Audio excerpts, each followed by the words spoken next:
नया और खूंखार दुश्मन बिल्लू बिल्ला रानों के जंगल में घुस आया था। उसकी पीली आंखें चमक रही थीं। म्याऊं। इस जंगल की हवा में पक्षियों की खुशबू है। आज रात मैं पेट भरकर दावत उड़ाऊंगा।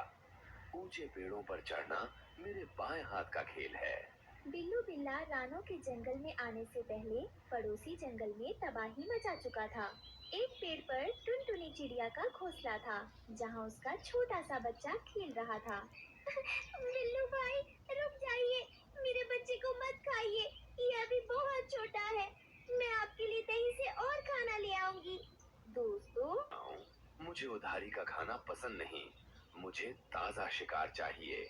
बिल्लू बिल्ला झपट्टा मारता है और सन्नाटा छा जाता है। नहीं, मेरे बच्चे! मजा आ गया। लेकिन ये जंगल अब खाली हो गया है। अब मैं उस सामने वाले जंगल में जाऊंगा। सुना है वहाँ बहुत मोटे पक्षी रहते हैं।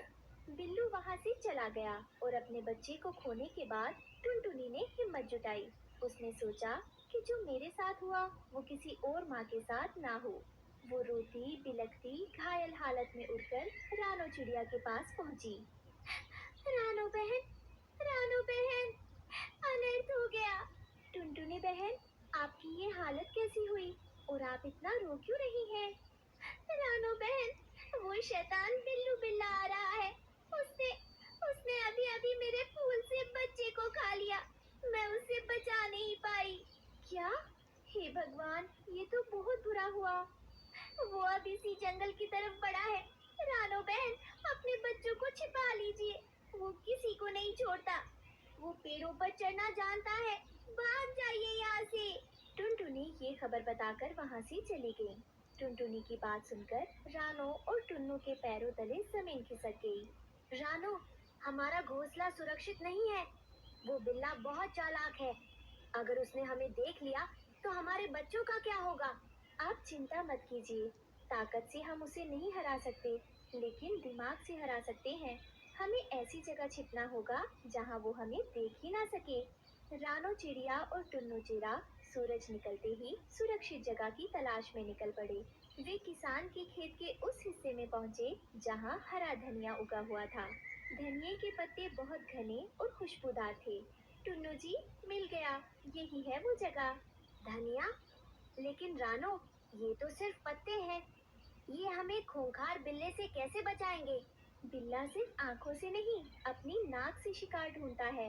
इस धनिये की महक इतनी तेज है कि इसमें हमारी शरीर की गंध छिप जाएगी। बिल्ला हमें सूंघ ही नहीं पाएगा। रानो और टुन्नू ने मिलकर धनिये के घने पौधों के बीचों बीच एक छोटी सी जगह बनाई। उन्होंने ऊपर से पत्तों को ऐसे सिल दिया कि वो एक हरी घर बन गया। माँ, यहाँ तो बहुत अच्छी खुशबू आ रही है। लेकिन क्या सच में वो बड़ा बिल्ला यहाँ नहीं आएगा? नहीं बेटा, हम इन पत्तों के नीचे अदृश्य हैं। बस याद रखना, जब मैं कहूँ तब बिल्कुल हिलना मत। कालू कौवा अपने परिवार के साथ पेड़ की सबसे ऊंची डाल पर बैठा था। उसने नीचे रानो को धनिये के खेत में छिपते हुए देख लिया। देखो गोरी, रानो अब बकरी बन गई है। वो घास फूस और धनिये के बीच में रह रही है। अरे ओ रानो, चटनी बनाने का इरादा है क्या? छोड़िए जी, इनकी किस्मत में जमीन पर रेंगना ही लिखा है। हम तो आसमान के राजा हैं, पेड़ की चोटी पर रहेंगे। रात हो गई। बिल्लू बिल्ला रानो के जंगल में शिकार के लिए निकला। उसकी पीली आंखें अंधेरे में टॉर्च की तरह जल रही थी। म्याऊं। इस जंगल में बहुत शिकार है। मुझे पक्षियों की धड़कनें सुनाई दे रही हैं। सबसे पहले ऊंचे पेड़ पर बैठे उस मोटे कौवे को खाऊंगा। बिल्लू ने अपने तीखे पंजों से पेड़ पर चढ़ना शुरू किया। खच खच खच। कालू मजे से सो रहा था। अचानक उसके सामने दो चमकती आंखें आ गई। बिल्लू बिल्ला ठीक उसके सामने था। अरे बाप रे! भागो गोरी, बिल्ला आ गया। बिल्लू ने जोरदार पंजा मारा। कालू और उसका परिवार बाल बाल बचा और घोंसले से कूद गया। उनका घोंसला टूटकर नीचे गिर गया। म्याऊं। शिकार हाथ से निकल गया, लेकिन तुम ज्यादा दूर नहीं जा पाओगे। कालू, गोरी और जग्गू जान बचाकर हरिया तोता के पेड़ के पास पहुँचे। हरिया, जल्दी खोल, हम मर जाएंगे। खटर पटर, खटर पटर। अरे मूर्ख कालू, शोर मत मचाओ, तुम्हारी आवाज से बिल्ला यहीं आ जाएगा। मुझे अंदर आने दे। अरे तुम अंदर नहीं आ सकते, तुम्हारा सिर बहुत बड़ा है, तुम फंस जाओगे। भागो यहाँ से, वरना हम सब मारे जाएंगे। हरिया ने दरवाजा नहीं खोला क्योंकि कालू का शोर बिल्लू बिल्ले को दावत दे रहा था। कालू को वहाँ से भागना पड़ा। कालू और उसका परिवार अब भुल्ला चील के पास पहुँचा। भुल्ला जाग रहा था और नीचे से बिल्लू बिल्ला को आते देख रहा था। भुल्ला के दिमाग में एक शैतानी आइडिया आया। भुल्ला भाई, बचा लो, बिल्ला आ रहा है। आ जाओ कालू दोस्त, घबराओ मत। तुम उस नीचे वाली सूखी डाल पर बैठ जाओ, मैं ऊपर से निगरानी करता हूँ। शुक्रिया भाई, तुम सच्चे दोस्त हो। कालू, गोरी और जग्गू जल्दी से उस सूखी डाल पर बैठ गए जो भुल्ला ने बताई थी।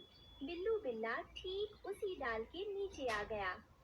म्याऊं, वाह, शिकार खुद मेरे मुंह के पास आ गया।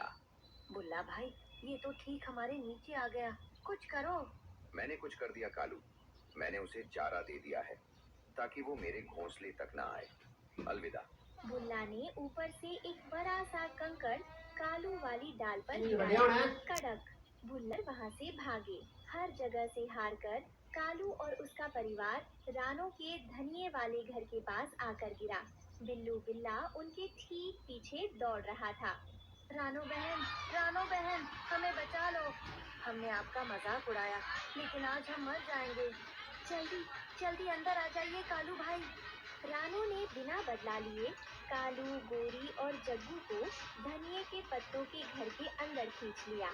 सब लोग धनिये के पत्तों के नीचे डूबे हुए थे। बाहर बिल्लू बिल्ला आ पहुंचा। वो ठीक उनके सिर के ऊपर खड़ा था।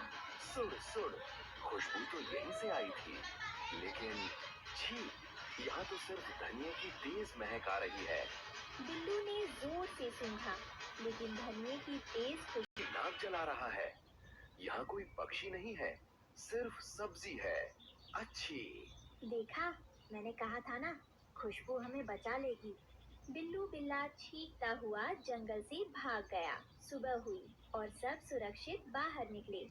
रानो बहन, मैंने इसे घास फूस कहा था, लेकिन इसी धनिये ने हमारी जान बचाई। मुझे माफ कर दो। मैं समझ गया हूँ कि ऊंचाई पेड़ की नहीं, सोच की होनी चाहिए। कालू भाई, कुदरत की हर छोटी चीज में बड़ी ताकत होती है, चाहे वो धनिया हो या छोटा पक्षी। उस दिन के बाद सभी पक्षियों ने सीखा कि अपनी सुरक्षा के लिए सिर्फ ताकत नहीं, बुद्धि की जरूरत